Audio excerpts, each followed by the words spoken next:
Taste the Daily. నమస్తే నేను దేవి welcome to story board. దేశ అత్యున్నత సర్వీసుల్లో చేరాలని కలలుగన్నారు. దేశ రాజధానిలో కోచింగ్ తీసుకుంటున్నారు. కానీ అనూహ్యంగా వరద నీటిలో చిక్కుకొని జల సమాధయ్యారు. కోచింగ్ సెంటర్లలో దుర్భర పరిస్థితుల్ని ఢిల్లీ దారుణం మరోసారి కళ్ళ కట్టింది.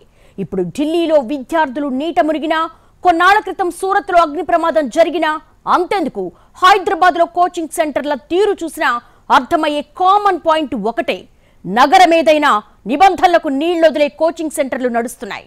చూసి చూడనట్లుగా పోతున్న అధికారులు దుర్ఘటనలు జరిగినప్పుడు మాత్రమే హడావుడి చేసి చేతులు దులుపుకుంటున్నారు. పార్లమెంట్లో రచ్చయ్యాకైనా మేల్కొంటారా? ఇప్పటికైనా నిబంధనలు పాటించేలా చూస్తారా? మరో విద్యార్థి ప్రాణం పోదని భరోసా ఇవ్వగలరా? ఒక్కటే ఆశయం, ఒక్కటే కళ. దాన్ని సాధించాలనే తమ కలలను సాకారం చేసుకునేందుకు దేశ రాజధాని ఢిల్లీ బాట పట్టారా ముగ్గురు. ఐఏఎస్, ఐపీఎస్ వంటి సర్వీసుల్లో చేరి ఏదో సాధించాలని ఆశపడ్డారు. కానీ తమ లక్ష్యాన్ని చేరుకునే లోపే చదువులో నిమగ్నమై జల సమాధైపోయారు. తమ భవిష్యత్తు కోసం అందమైన కళ్ళు కనే విద్యార్థులు అర్ధాంతరంగా ప్రాణాలు కోల్పోతున్నారు. శిక్షణా కేంద్రాల్లో చేరటమే వారికి శిక్షగా మారుతోంది. కోచింగ్ సెంటర్ల నిబంధనల ఉల్లంఘన విద్యార్థుల ప్రాణాల్ని బలుగుంటోంది. ఢిల్లీలో జరిగిన దుర్ఘటన మొదటిదేమీ కాదు. గతంలో సూరత్లోనూ కోచింగ్ సెంటర్లో అగ్ని ప్రమాదం జరిగింది. అయినా నిబంధనలు పాటించాలని కోచింగ్ సెంటర్లకు అనిపించట్లేదు. ఇప్పుడు అనిపిస్తుందనే గ్యారంటీ లేదు. మన హైదరాబాద్లో కోచింగ్ సెంటర్లు ఇంతకు మించిన భద్రతా చర్యల మధ్య ఉన్నాయనుకుంటే భ్రమే అవుతుంది. అసలు ఇక్కడ కాలేజీలే చీకటి గదుల్లో గుహల్ని తలపించే భవనాల్లో కనీస రక్షణ చర్యలు లేకుండా కొనసాగుతున్నాయి. ఇక కోచింగ్ సెంటర్ల సంగతి వేరే చెప్పేదేముంది? అంటే విద్యార్థుల ప్రాణాలంటే లెక్కలేదు. ఫీజులు దండుకోవడంలో ఉన్న శ్రద్ధ నిబంధనలు పాటించడంపై లేదు. పైగా ఇందుకు ఉండాలి అనే ధోరణి బాగా కనిపిస్తోంది. అధికారులు కూడా దుర్ఘటనలు జరిగినప్పుడే హడావిడి చేసి ఆ తర్వాత సైలెంట్ అయిపోతున్నారు. ఇక్కడ ఒకటి ఇది ఎంసీడీ వాళ్ళు చాలా లాక్సిటీ అనమాట. ఏంటంటే కనుక వాళ్ళు మనం ఏం చెప్పగలం అంటే కనుక వాళ్ళు రూల్స్ అండ్ రెగ్యులేషన్స్ని కరెక్ట్గా వాళ్ళు ఎప్పుడు అప్లై చేయరు. దానివల్ల ఏమవుతుందంటే కనుక చాలా సెక్యూరిటీ అనేది చాలా ప్రాబ్లం ఉంటుంది స్టూడెంట్స్కి. ఎందుకంటే ఒకే బేస్మెంట్లో క్లాసెస్ ఉంటాయి. బేస్మెంట్లో క్లాసులు ఉంటే కనుక ఒకసారి ఇది పవర్ ఆఫ్ అయిపోతుంది, లేకపోతే కనుక ఇట్లా ఇది ఫ్లడ్స్ వస్తాయి. దానివల్ల ఏమవుతుందంటే కనుక స్టూడెంట్స్ లైఫ్కి చాలా డేంజర్ ఉంటుంది. దేశ రాజధాని ఢిల్లీలో ఘోర విషాదం చోటు చేసుకుంది. ర్యావ్ సివిల్ శిక్షణా కేంద్రం బేస్మెంట్లోకి వరద నీరు చేరడంతో అందులో మునిగి ముగ్గురు విద్యార్థులు ప్రాణాలు కోల్పోయారు. వర్షానికి పశ్చిమ ఢిల్లీ రాజేంద్రనగర్లోని రావ్స్ ఐఏఎస్ స్టడీ సర్కిల్ భవనం బేస్మెంట్ మొత్తం నీట మునిగింది. అందులో విద్యార్థులు చిక్కుకున్నట్టు అగ్నిమాపక విభాగానికి సమాచారం రావడంతో వారక్కడికి చేరుకుని సహాయక చర్యలు చేపట్టారు. 5 ఫైర్ ఇంజిన్లతో నీటిని బయటకు పంపారు. అయితే అప్పటికే నష్టం జరిగిపోయింది. కోచింగ్ సెంటర్లోకి వరద నీరు పోటెత్తింది. ఆ సమయంలో కొందరు విద్యార్థులు ఆ కోచింగ్ సెంటర్లోని బేస్మెంట్లో ఉన్న లైబ్రరీలో చదువుకుంటున్నారు. వారంతా చదువులో నిమగ్నమై ఉండగా వరద నీరు చుట్టుముట్టింది. అక్కడ ఉన్నవారిలో కొంతమంది తప్పించుకోగా బీహార్కు చెందిన తానియా సోనీ, ఉత్తరప్రదేశ్కు చెందిన శ్రేయా యాదవ్, కేరళకు చెందిన నెవిన్ డాల్విన్ మృతి చెందారు. విషయం తెలియగానే ఢిల్లీ పోలీసులు, ఎన్డీఆర్ఎఫ్ బృందాలు అక్కడికి చేరుకుని వరదలో చిక్కున్న విద్యార్థులను బయటికి తీసే ప్రయత్నం చేసినా ఫలితం లేకపోయింది. సెంట్రల్ ఢిల్లీలోని పాత రాజేంద్రనగర్ కోచింగ్ సెంటర్లకు ప్రధాన కేంద్రం. దేశం నలుమూలల నుంచి సివిల్ సహా ఇతర కోచింగ్ల కోసం విద్యార్థులు వస్తూ ఉంటారు. అక్కడే రావూస్ ఐఏఎస్ అకాడమీ కూడా ఉంది. మృతి చెందిన ముగ్గురు విద్యార్థుల్లో ఒకరైన తానియా సోనీ తండ్రి విజయ్ కుమార్ బీహార్లోని ఔరంగాబాద్ ప్రాంతవాసి. 24 సంవత్సరాలుగా ఆయన సింగరేణిలో పనిచేస్తున్నారు. ప్రస్తుతం మంచిర్యాల జిల్లా శ్రీరాంపూర్లోని SRP 1 గనిలో సీనియర్ మేనేజర్గా విధులు నిర్వర్తిస్తున్నారు. ఆయనకు 2 కుమార్తెలు, 1 కుమారుడు ఉన్నారు. తానియా పెద్ద కుమార్తె. ఆమె డిగ్రీ, పీజీ ఢిల్లీలోనే పూర్తి చేసింది. సివిల్స్ కోచింగ్ కోసం ఈ ఏడాదే రావూస్లో చేరింది. ప్రమాదం తరుణంలో కోచింగ్ సెంటర్ యజమాని అభిషేక్ గుప్తా, సెంటర్ కోఆర్డినేటర్ దేశ్పాల్ సింగ్ ను అదుపులోకి తీసుకున్నట్టు పోలీసులు తెలిపారు. अभी हमने 2 लोगों को इसमें डिटेन किया है, जो कि उस कोचिंग सेंटर के ओनर और कोऑर्डिनेटर हैं. इसमें फर्दर इन्वेस्टिगेशन जारी है और जो भी इसमें इन्वेस्टिगेशन में दोषी पाए जाएंगे उन पर सख्त से सख्त कार्रवाई की जाएगी. పోస్ట్ మార్టం అనంతరం మృతదేహాలను కుటుంబ సభ్యులకు అప్పగించినట్టు తెలిపారు. కాగా ఈ ఘటనలో చనిపోయిన మరొక విద్యార్థి శ్రేయా యాదవ్ మరణించిన విషయాన్ని తాము న్యూస్ ఛానళ్ల ద్వారానే తెలుసుకున్నామని ఆమె బంధువులు తెలిపారు. కోచింగ్ సెంటర్ కానీ అధికారులు కానీ ఎలాంటి సమాచారం ఇవ్వలేదని ఆగ్రహం వ్యక్తం చేశారు. శనివారం సాయంత్రం దుర్ఘటన జరిగితే ఆదివారం మధ్యాహ్నం దాకా మృతదేహాలను తమకు చూపలేదని మృతుల కుటుంబ సభ్యులు ఆగ్రహం వ్యక్తం చేశారు. రావుస్ ఐఏఎస్ కోచింగ్ సెంటర్ నిర్మాణంలో నిబంధనల ఉల్లంఘన జరిగినట్టు అధికారులు గుర్తించారు. ఈ కోచింగ్ సెంటర్ కు సంబంధించి 2021లో 3 అంతస్తుల భవన నిర్మాణ ప్లాన్ కు అనుమతి తీసుకున్నారు. సెలార్ను పార్కింగ్, సరకు నిలువ కోసమే వినియోగిస్తామని చెప్పి అగ్నిమాపక శాఖ నుంచి నిరభ్యంతర పత్రం కూడా తీసుకున్నారు.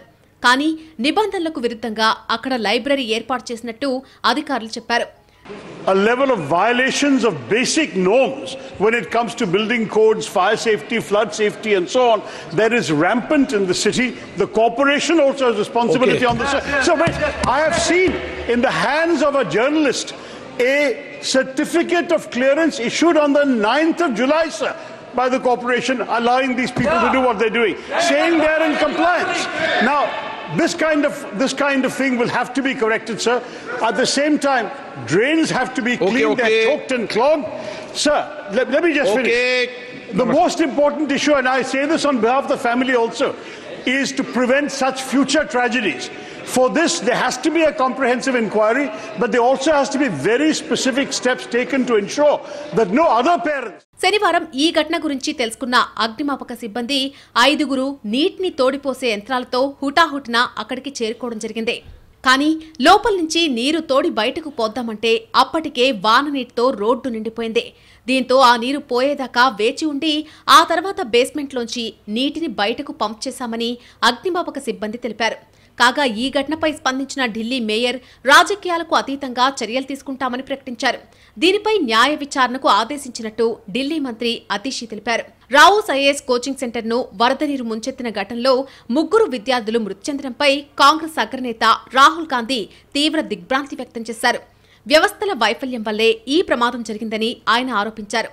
నిర్మాణం సరిగా లేకపోవడం, ప్రణాళికాలోపం, సంస్థల బాధ్యతారాహిత్యం వల్ల సామాన్యులు ప్రాణాలు కోల్పోతున్నారని ఆవేదన వ్యక్తం చేశారు రాహుల్. పౌరులు సురక్షితంగా, సౌకర్యవంతంగా జీవించే హక్కును కల్పించడం ప్రభుత్వాల బాధ్యత అని రాహుల్ తేల్చి చెప్పారు. రావుస్ కోచింగ్ సెంటర్ విషాదం గురించి తెలియగానే ఆప్ ఎంపీ స్వాతి మాలివాల్ ఘటనా స్థలానికి వెళ్లారు. విద్యార్థుల ఆందోళనకు సంఘీభావం ప్రకటించేందుకు వెళ్లగా ఆమెకు చేదు అనుభవం ఎదురైంది. పలువురు విద్యార్థులు ఆమెపై మండిపడ్డారు. ఈ అంశానికి రాజకీయ రంగు పులమవద్దని నినాదాలు చేశారు. ఆ తర్వాత స్వాతి మాలివాల్ కూడా ప్రభుత్వంపై తీవ్ర విమర్శలు చేశారు. ఈ మరణాలు ప్రకృతి వైపరీత్యాల వల్ల జరిగినవి కావని, వీటిని హత్యలుగానే భావించాలని అభిప్రాయపడ్డారు. బాధ్యులైన ప్రభుత్వ అధికారులందరిపై ఎఫ్ఐఆర్ నమోదు చేయాలని, మృతుల కుటుంబానికి ₹1 కోటి చొప్పున పరిహారం అందించాలని ఆమె డిమాండ్ చేశారు. ये जो दिल्ली सरकार के मंत्री हैं और एमसीडी के लोग हैं, ये हम देखते हैं आए दिन, हर दिन एसी में बैठ के प्रेस कॉन्फ्रेंस करते हैं कि सब कुछ बहुत अच्छा है. मेयर ने तो यहाँ तक बोला था कि मॉनसून आने वाला है, एंजॉय कीजिए. ये है एंजॉयमेंट. आज बच्चों में इतना गुस्सा है, इतना रोष है. वो रात से यहाँ बैठे हैं और अभी तक उनसे मिलने कोई नहीं आया. उनके सवालों का जवाब कौन? డ్రైనేజీ ఆక్రమణల వల్లే రావుస్ కోచింగ్ సెంటర్లో వరద నీరు పోటెత్తినట్టుగా ప్రాథమిక విచారణలో వెల్లడైంది. ఈ క్రమంలోనే ఘటనపై దేశవ్యాప్తంగా నిరసనలు వెల్లువెత్తడంతో ఢిల్లీ మున్సిపల్ కార్పొరేషన్ చర్యలకు ఉపక్రమించింది. Criminal negligence of the ruling dispensation of the Aam Aadmi Party in Delhi has caused the death of these 3 students. एक दशक से आम आदमी पार्टी दिल्ली में सत्ता भोग रही है, लेकिन दिल्ली वासियों के लिए कोई काम नहीं कर रही. अध्यक्ष जी, पिछले 2 सालों से नगर निगम यानी एमसीडी भी दिल्ली सरकार के नियंत्रण में है. दिल्ली जल बोर्ड दिल्ली सरकार के नियंत्रण में है. ड्रेनेज की सफाई दिल्ली जल बोर्ड के दिल्ली सरकार के नियंत्रण में है, लेकिन इन्होंने ना अपग्रेडेशन करी है, ना डीसिल्टिंग करी है नालों की. ఈ మేరకు ఢిల్లీ ప్రాంతంలో బేస్మెంట్లలో అక్రమంగా నడిపిస్తున్న మొత్తం 13 కోచింగ్ సెంటర్లను గుర్తించి వాటికి సీల్ వేసినట్టుగా ఎంసీడీ అడిషనల్ కమిషనర్ తెలిపారు. నిబంధనలకు విరుద్ధంగా కోచింగ్ సెంటర్ నిర్వహించడం వల్లే చర్యలు తీసుకున్నట్టు ప్రకటించారు. సివిల్ సర్వీసులకు ఎంపిక కావాలనే ఉన్నత లక్ష్యంతో ఢిల్లీలో అడుగుపెట్టిన 3 వరదలకు విగత జీవులయ్యారు. లైబ్రరీలో చదువుకుంటూనే ప్రాణాలు కోల్పోయారు. ఈ ఘటనపై ఢిల్లీలో సివిల్ శిక్షణ పొందుతున్న విద్యార్థులు భగ్గుమంటున్నారు. కోచింగ్ సెంటర్ ముందు ఆందోళన చేపట్టారు. సివిల్ సాధించాలనే లక్ష్యంతో ఢిల్లీకి వెళ్లిన 3 అభ్యర్థులు వరద నీటిలో మునిగి మరణించారు. కోచింగ్ సెంటర్లోని బేస్మెంట్లో ఉన్న లైబ్రరీలో చదువుకుంటుండగా ఉప్పెన్లా ముంచెత్తిన వరద 3 ప్రాణాలను బలితీసుకుంది. ఢిల్లీలోని ఓల్డ్ రాజేందర్ నగర్లోని రావోస్ ఐఏఎస్ స్టడీ సర్కిల్లో ఈ ఘటన చోటు చేసుకుంది. శనివారం రాత్రి 7 గంటల సమయంలో రావోస్ స్టడీ సర్కిల్ బేస్మెంట్లోకి ఒక్కసారిగా వరద నీరు చేరింది. ఈ సమయంలో బేస్మెంట్లో ఉన్న లైబ్రరీలో దాదాపు 18 మంది విద్యార్థులు చదువుకుంటున్నారు. వీరిలో 15 మంది ఎలాగోలా బయటపడగా 3 మాత్రం నీటిలో మునిగిపోయారు. ఈ ఘటనపై సమాచారం అందుకున్న ఢిల్లీ అగ్నిమాపక శాఖ ఎన్డీఆర్ఎఫ్ సిబ్బంది వచ్చి వారిని కాపాడేందుకు ప్రయత్నించినా ఫలితం లేకుండా పోయింది. లైబ్రరీ డోర్కు బయోమెట్రిక్ వ్యవస్థ ఉందని, ఇది లాక్ అయిపోవడం వల్లే వీరు బయటకు రాలేకపోయారని పలువురు విద్యార్థులు చెబుతున్నారు. వాన పడిందన్న, కొంచెం గట్టిగా పడింది. సీవేజ్ బ్లాక్ అవడం వల్ల వాటర్ లోపలికి వెళ్ళిపోయింది. అంటే ఒక్కసారికి రావడం వల్ల ఆ లైబ్రరీకి ఎలక్ట్రానిక్ సిస్టమ్ ఉంది, దానివల్ల ఏంటంటే అది బ్లాక్ అయిపోయింది. లోపల ఉన్న వాళ్ళు బయటికి రాలేకపోయారు. ఇక్కడ రోడ్డు మీద బ్లాక్ అయిన వాటర్ ఒక్కసారికి లోపలికి రావడంతో అక్కడ ఫస్ట్ బ్లాక్ అయిపోయి అవి డోర్ పగలు కొట్టుకొని లోపలికి వెళ్ళినాయని చెప్తున్నారు. అందువల్ల స్టూడెంట్స్ ఎవరు బయటికి రాలేకపోయారు. జరిగిన దుర్ఘటనకు స్టడీ సర్కిల్ యాజమాన్యంతో పాటు అధికార యంత్రాంగమే కారణమని ఆరోపిస్తూ వివిధ కోచింగ్ సెంటర్లకు చెందిన విద్యార్థులు ఘటన జరిగిన రావోస్ ఐఏఎస్ స్టడీ సర్కిల్ ముందు ఆందోళనకు దిగారు. ఢిల్లీ వ్యాప్తంగా ఉన్న అన్ని కోచింగ్ సెంటర్లలోనూ భద్రతా ఉల్లంఘనలు ఉన్నప్పటికీ యంత్రాంగం పట్టించుకోవడం లేదని ఆరోపించారు. ఘటన జరిగిన ప్రాంతంలో వరద నీరు నిలుస్తూ ఉండటంపై వారం క్రితమే ఫిర్యాదు చేసినా పట్టించుకోలేదని అన్నారు. ఒక్కో విద్యార్థి నుంచి లక్షల్లో వసూలు చేస్తున్న కోచింగ్ సెంటర్లు కనీస రక్షణా చర్యలు తీసుకోవడం లేదని ఆరోపించారు. ఇక్కడ మెయిన్లీ మాకు స్టడీ హాల్స్ ఉంటాయండి, అవన్నీ బేస్మెంట్లో ఉంటాయి. ఇక్కడ ఎవరికి కూడా బేస్మెంట్లో పెట్టడానికి అలౌ చేయలేదు, ఎంసీడీ అలౌ చేయలేదు. బట్ ఇక్కడ ఒక 2 కిలోమీటర్స్ రేడియస్లో 1000 నుంచి 1500 లైబ్రరీస్ మీకు బేస్మెంట్లో ఉంటాయి. ఎమ్యూనిటీస్ ఏముండవు. మీకు ఈవెన్ ల్యాండ్ లార్డ్స్ రెంట్ కూడా ఎంత హైగా తీసుకుంటారంటే ఒక రూమ్కి 20,000 తీసుకుంటారు.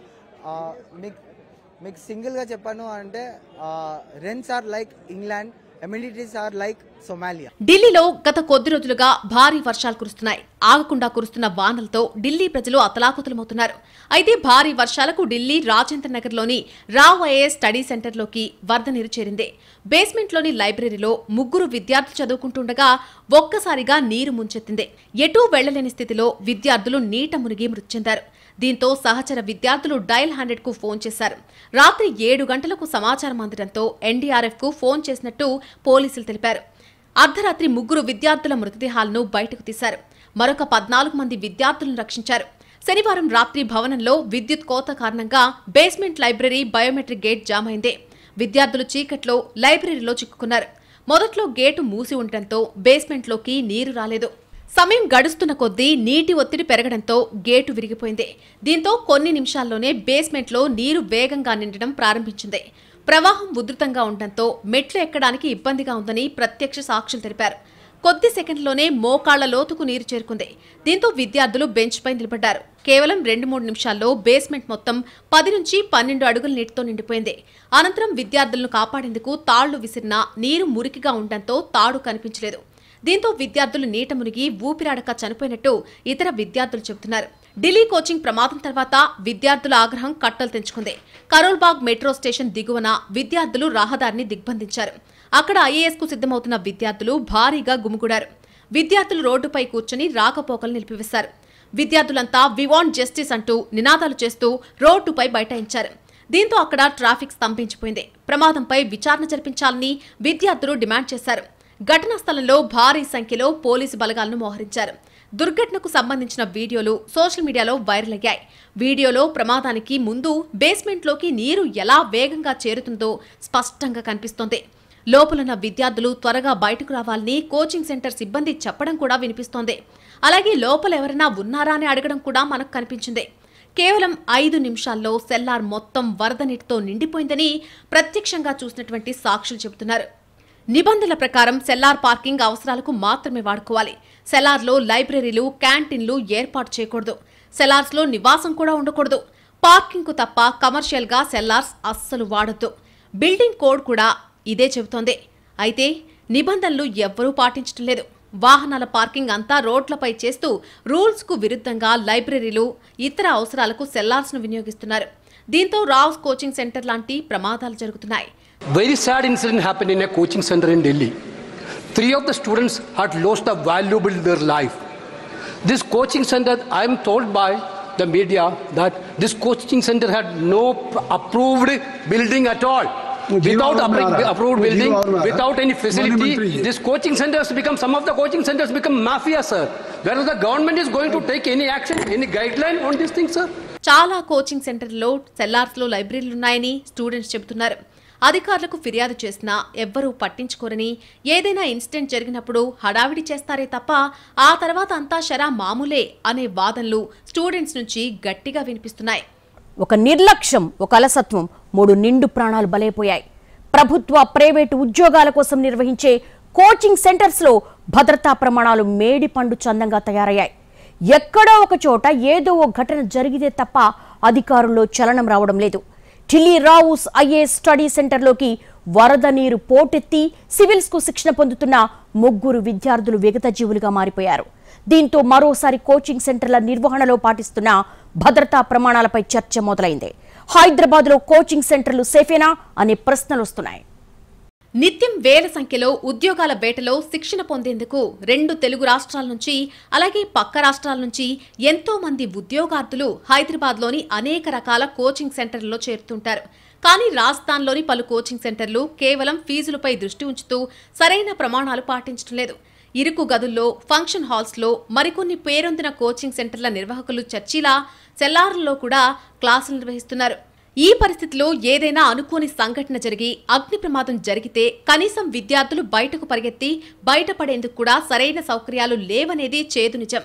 బ్యాంకింగ్ సాఫ్ట్వేర్ కోర్సులు నేర్చుకోవడానికి, ప్రభుత్వ ఉద్యోగాల సాధనకు హైదరాబాద్లో అమీర్పేట్ మొదలు Ashok Nagar, RTC cross roads, Chikkadpally, Dilsukhnagar ఏరియాల్లో దాదాపు 1,50,000 నుంచి 2 లక్షల మంది వరకు నిత్యం ఏదో ఒక కోచింగ్లో, ప్రిపరేషన్లో నిమగ్నమై ఉంటారు. క్లాసులకు వెళ్లేటప్పుడు వారి ఆలోచనను కేవలం చదువుపై మాత్రమే ఉంచుతారు.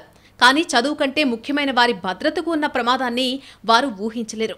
ఇటువంటి సందర్భాల్లో హాల్లలో, క్లాస్ రూమ్స్లో హఠాత్తుగా దుర్ఘటన జరిగితే ప్రాణాలు పోయే పరిస్థితి వస్తుంది. దిల్సుఖ్ నగర్, అమీర్పేట్, అశోక్ నగర్, చిక్కడపల్లి ఇలా చాలా ప్రాంతాల్లోని కోచింగ్ సెంటర్లలో దాదాపు చాలా వాటికి ఒకటే మెట్ల దారి ఉంది. అవి కూడా చాలా ఇరుగ్గా ఉంటాయి. అగ్ని ప్రమాదాలు జరిగినప్పుడు వాడే పరికరాలు లేవు.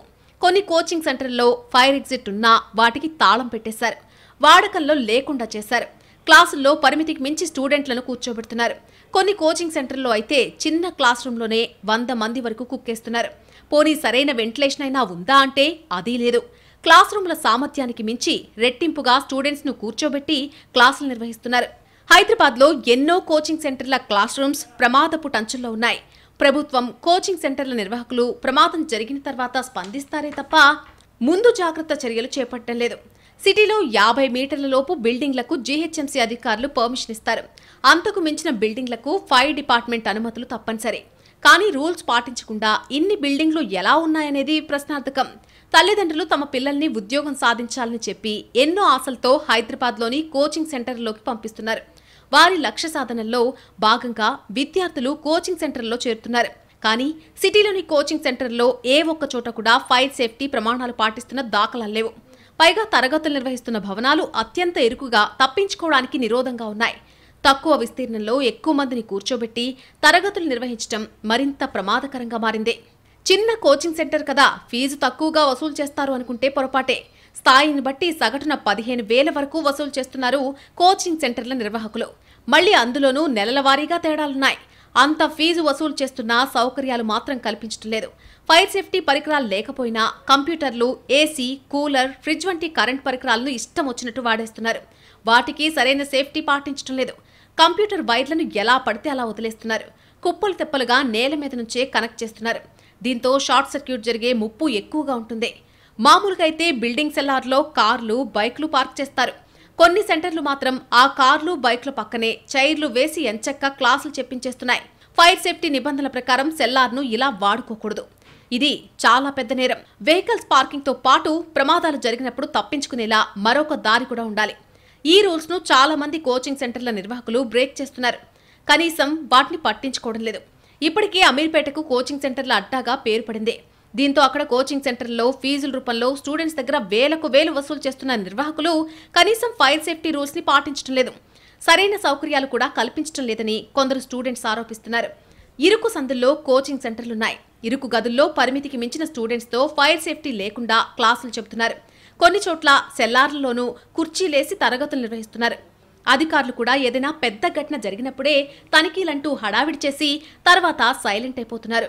రూల్స్ పాటించకుండా నడుపుతున్న కోచింగ్ సెంటర్లపై చర్యలు తీసుకోవాలని పలువురు విద్యార్థులు కోరుతున్నారు. ఇరుకైన సందుల్లో వందల కోచింగ్ సెంటర్లున్నాయి. ప్రమాదవశాత్తు ఏదైనా అగ్ని ప్రమాదం ఏదైనా ఎప్పుడైనా జరిగినప్పుడు తప్పించుకోలేనంతగా ఉన్నాయి. ఆ కోచింగ్ సెంటర్ల నిర్మాణాలు ఈ మేరకు భయపెడుతున్నాయి. సిటీలోని దిల్సుఖ్ నగర్, అమీర్పేట, అశోక్ నగర్ వంటి చాలా ప్రాంతాల్లో ఫైర్ సేఫ్టీ ప్రమాణాలను కోచింగ్ సెంటర్ల నిర్వాహకులు పట్టించుకోవడం లేదు. ఇక ఢిల్లీ లాంటి దుర్ఘటన జరిగితే ఏం జరుగుతుందో ఊహించుకోవడానికి కూడా భయపడేలా ఇక్కడి పరిస్థితులున్నాయి. హైదరాబాద్లో నిర్వహించే పలు కోచింగ్ సెంటర్లో ఒకరు మాత్రమే నడవగలిగేటువంటి మెట్ల మార్గంతో 3-4 అంతస్తుల్లో శిక్షణా కేంద్రాలు నడుస్తున్నాయి. ఆ కోచింగ్ సెంటర్లోనే రోజు వేలాది మంది విద్యార్థులకు శిక్షణా తరగతులు నడుస్తున్నాయి. ఒక మంచం పట్టే గదిలో 20 కుర్చీలతో ప్రైవేట్ లైబ్రరీలు నిర్వహిస్తున్నారు. వాటికి భద్రతా డొల్ల, సరైన అనుమతులు లేవు. మంచి గాలి, వెలుతురు అనే ప్రశ్నే కనిపించదు.